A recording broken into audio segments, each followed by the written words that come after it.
हाल ही में नक्सलवाद से मुक्त हुए बस्तर संभाग को लेकर मुख्यमंत्री विष्णुदेव साय ने कहा है कि दशकों तक भय के साये में रहा बस्तर आज डिजिटल कनेक्टिविटी के विस्तार के साथ विकास की नई ऊंचाइयों की ओर अग्रसर है। बेहतर इंटरनेट और संचार सुविधाओं ने शिक्षा, स्वास्थ्य, प्रशासन, व्यापार तथा आजीविका के नए अवसर सृजित किए हैं, जिससे वनांचल के दूरस्थ क्षेत्रों तक विकास की पहुंच सुनिश्चित हो रही है। सीएम साय 4 जून को सुशासन तिहाड़ कार्यक्रम के लिए बिलासपुर दौरे पर हैं। यहाँ वो अलग अलग योजनाओं के हितग्राहियों को सहायता सामग्री वितरित करेंगे और आम लोगों से संवाद कर उनकी समस्याएं सुनेंगे।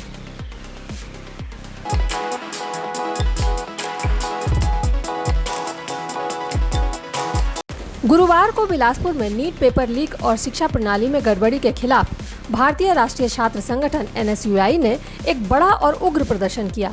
NSUI के राष्ट्रीय अध्यक्ष विनोद जाखड़ और भिलाई विधायक देवेंद्र यादव के नेतृत्व में हजारों छात्रों और कार्यकर्ताओं ने केंद्रीय राज्य मंत्री तोखन साहू के बंगले का घेराव किया। प्रदर्शनकारी लगातार केंद्रीय शिक्षा मंत्री धर्मेंद्र प्रधान के इस्तीफे और राष्ट्रीय परीक्षा एजेंसी NTA पर प्रतिबंध लगाने की मांग कर रहे थे। जब प्रदर्शनकारियों ने बैरिकेड्स तोड़कर आगे बढ़ने का प्रयास किया तो पुलिस और कार्यकर्ताओं के बीच तीखी झड़प हो गई। स्थिति को नियंत्रित करने के लिए पुलिस ने पहले वाटर कैनन का उपयोग किया, फिर लाठीचार्ज कर दिया। लाठीचार्ज में विधायक देवेंद्र यादव सहित कई छात्र और युवा नेता गंभीर रूप से घायल हो गए। पुलिस ने व्यवस्था भंग करने के आरोप में कई कार्यकर्ताओं को हिरासत में लिया।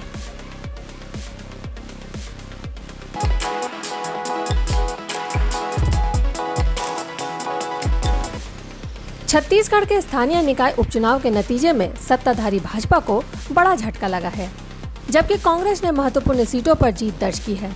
सबसे बड़ा उलटफेर भाजपा प्रदेश अध्यक्ष किरण सिंह देव के गृह जिले बस्तर के जगदलपुर में देखने के लिए मिला है।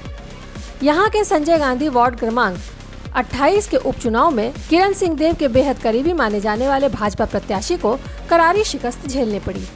इस सीट पर कांग्रेस उम्मीदवार ने भाजपा प्रत्याशी को 436 वोटों के अंतर से हराया है। इसके साथ ही बिलासपुर नगर निगम के महेश नगर क्रमांक 29 में भी भाजपा को हार का सामना करना पड़ा है। यहाँ हुए त्रिकोणीय मुकाबले में कांग्रेस प्रत्याशी मोहम्मद आजम ने जीत हासिल की। मोहम्मद आजम ने भाजपा के मधुसूदन को पराजित किया। इन दोनों प्रमुख नगर निगमों में मिली हार को भाजपा संगठन, विशेषकर प्रदेश अध्यक्ष के नेतृत्व के लिए एक बड़े राजनीतिक झटके के रूप में देखा जा रहा है। वहीं दूसरी ओर इस सफलता ने राज्य में कांग्रेस कार्यकर्ताओं के मनोबल को बढ़ा दिया है।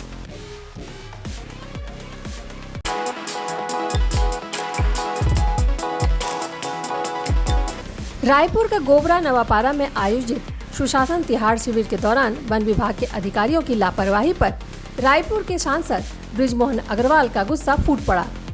यह पूरा विवाद कुलेश्वर महादेव शासकीय महाविद्यालय की बाउंड्री वॉल के निर्माण से जुड़ा हुआ है। कॉलेज के इस दीवार को बनाने में वन विभाग लगातार अपनी ओर से आपत्ति जता रहा है, जिसके कारण निर्माण का कार्य लंबे समय से अटका हुआ है। जब सांसद इस समस्या के समाधान और जनता की शिकायतें सुनने के लिए शिविर में पहुंचे, उन्होंने पाया कि वन विभाग के जिम्मेदार अधिकारी और संबंधित रेंजर मौके से गायब हैं। अधिकारियों की इस गैर जिम्मेदाराना हरकत और जन समस्या के प्रति उदासीनता को देखकर बृजमोहन अग्रवाल मंच से ही भड़क गए। उन्होंने कलेक्टर और उच्च अधिकारियों को तत्काल निर्देश देते हुए कहा कि लापरवाही बरतने वाले रेंजर को कारण बताओ नोटिस भेजा जाए और उन्हें तुरंत सस्पेंड किया जाए। इसके साथ ही सांसद ने कॉलेज की बाउंड्री के इस पुराने विवाद को सुलझाने, निर्माण कार्य को तेजी से पूरा करने के लिए प्रशासन को सख्त हिदायत दी।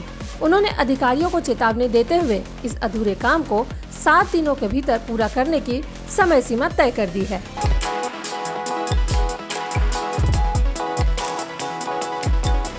छत्तीसगढ़ मौसम विभाग ने राज्य में अगले 5 दिनों तक तेज आंधी, भारी बारिश और आकाशीय बिजली गिरने का अलर्ट जारी किया है। मौसम वैज्ञानिकों के अनुसार इस दौरान प्रदेश के कई हिस्सों में 50 से 60 किलोमीटर प्रति घंटे की रफ्तार से विनाशकारी धूल भरी आंधी चलने की आशंका है। तेज हवाओं के कारण कमजोर मकानों के छप्पर उड़ने, पेड़ों और बिजली के खंभों के गिरने का खतरा बना हुआ है। इसके साथ ही मौसम विभाग ने आकाशीय बिजली चमकने को लेकर गंभीर चेतावनी दी है।